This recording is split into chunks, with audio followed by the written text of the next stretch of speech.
అనే చెప్పాలి. సో దీనికి సంబంధించి ఆయా పార్టీలు ఈ పార్టీ ఆ పార్టీ అని లేదు, అన్ని పార్టీల వాళ్ళు ఇందులో సఫర్ అయి ఉన్నారు. ఒక ప్రాంతంలో వైసీపీ వాళ్ళ మీద దాడులు జరిగితే ఓ ప్రాంతంలో టీడీపీ వాళ్ళ మీద దాడులు జరుగుతున్నటువంటి పరిస్థితి కనబడుతోంది.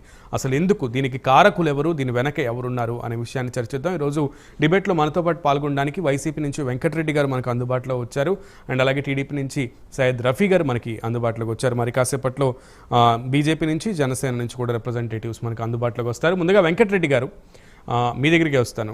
Very good morning.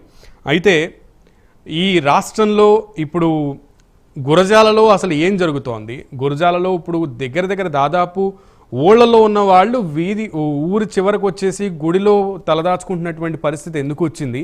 అసలు గురజాలలో ఎందుకు అంత అశాంతి ప్రబలడానికి కారణం ఏంటి? సాక్షాత్తు ఎమ్మెల్యేని కూడా తన చుట్టూ ఉన్నటువంటి వాళ్ళు తీసుకెళ్లి కారులో కూర్చోబెట్టినటువంటి పరిస్థితి కనబడుతోంది. ఈ దాడులకి సూత్రధారి పాత్రధారి ఎవరనుకుంటున్నారు? పోలీసులు ఏం చేస్తున్నారు? సునీల్ గారు, ముందుగా మీకు ప్యానెల్ లో ఉన్నందరికీ అట్లానే ప్రేక్షకులందరికీ నమస్కారాలు. నా వాయిస్ క్లియర్ ఉందా సార్? ఎస్ క్లియర్ గా ఉందండి. మీరే అన్నారు, మీ ఇంట్రొడక్షన్ లోనే ఉంది, దాంట్లో మీరు అడిగిన క్వశ్చన్ లోనే ఒక ఎమ్మెల్యే మీద, అంటే ఎమ్మెల్యే ఎవరు? వైఎస్ఆర్ కాంగ్రెస్ పార్టీ ఎమ్మెల్యే, మళ్ళీ వైఎస్ఆర్ కాంగ్రెస్ పార్టీ తరఫున పోటీ చేసి ఎన్నికల్లో పాల్గొన్నటువంటి అభ్యర్థి.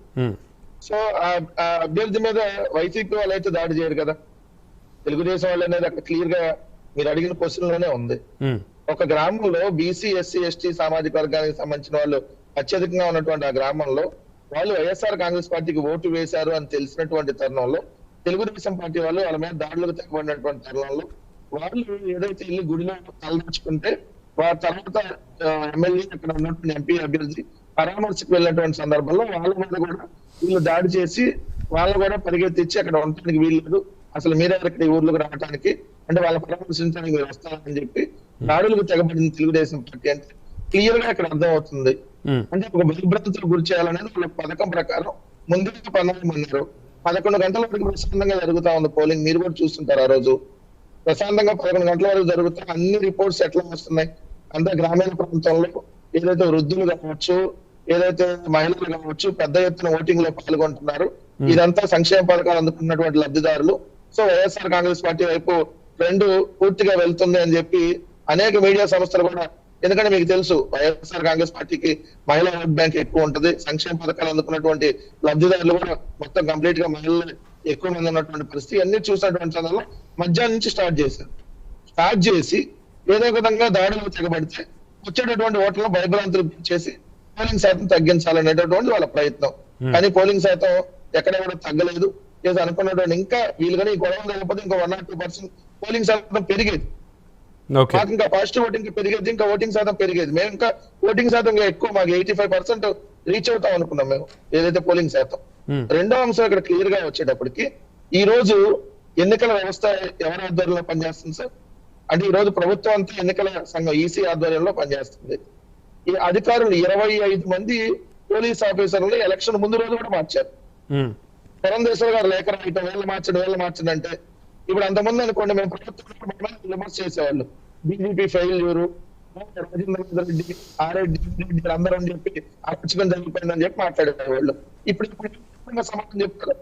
ఇప్పుడు ఎన్నికల సంఘం పూర్తిగా ఎన్నికల సంఘం ఆధ్వర్యంలో జరిగినాయి. ప్రభుత్వం ఇంటి ఇన్వాల్వ్మెంట్ ఉండదు. ఎక్కడ వైఎస్ఆర్ కాంగ్రెస్ పార్టీ ప్రభుత్వానికి ఇప్పుడు ఎన్నికల నిర్వహణకి సంబంధం ఉండదు. సో డీజీపీని మార్చింది వాళ్లే. మరి డీజీపీని మార్చి, డిఎస్పీలను మార్చి, ఎస్పీలను మార్చి, సిఐలు ఎస్ఐలతో సహా మార్చి ఇదే పల్నాడులోనే మార్పులు చేర్పులు జరిగారు. మార్పులు చేర్పులు చేసిన తర్వాత మళ్ళీ మరి ఇంత అరాచకం జరిగిందని అంటే దీని ఫెయిల్యూర్ ఎవరు? ఎన్నికల సంఘమే కదా. అంటే ఎన్నికల సంఘం సరిగ్గా చేయలేకపోతున్నారు కదా. ఒక ఊర్లో గొడవ జరుగుతుందంటే 6 గంటల పాటు కూడా పోలీసులు రాలేదంటే కావాలని రాలేదు, దానికి అర్థంగా భావించాలి కదా. ఎందుకు 6 గంటలైనా రాలేదు సార్? మనం అమెరికాలో ఉన్నారా, ఇంకెక్కడ వేరే దేశాల్లో ఉన్నారా? రైట్. వెంకటరెడ్డి గారు, అయితే ఇదే గురజాల నుంచి మనం కొంచెం కిందకెళ్ళి కొంచెం పక్కకి వెళ్తే తిరుపతిలో పులవర్తి నాని గారి మీద దాడి జరిగింది. వాళ్ళ భార్య దగ్గర దగ్గర చంద్రగిరి నియోజకవర్గ ఎమ్మెల్యేకి వైసీపీ ఎమ్మెల్యే అభ్యర్థికి సంబంధించి అలాగే మాజీ ప్రజెంట్ సిట్టింగ్ ఎమ్మెల్యే సంబంధించి అభ్యర్థికి సంబంధించి అభియోగాలు చేసినటువంటి పరిస్థితి. పోలీసులు కూడా అక్కడికి రానటువంటి పరిస్థితి ఉందంటూ కూడా ఆవిడ కూడా అభియోగం చేసింది. మరి దీన్ని ఎలా చూస్తారు? దీని వెనక కారకులు ఎవరు? సరే, ఇప్పుడు ఇది ఈ రోజు పత్రికల్లో వచ్చింది, మీకు కొంచెం చూస్తే అర్థమైంది. పద్మావతి మహిళా యూనివర్సిటీ అంటే మీరు చెప్పిన ఎవరైతే పులివర్తి నాని అక్కడ ఉన్నారో అక్కడ వైఎస్ఆర్సీపీ నాయకుల వాహనాలు పెట్రోల్ పోసి తగలబెడుతున్న పచ్చమొక్కలు. మీకు ఇంకా మీకు లోపలికి వెళ్తే చంద్రగిరిలో మోహిత్ రెడ్డి పై దాడికి ఏ పేపర్? సాక్షిలో వచ్చిన న్యూస్ అది.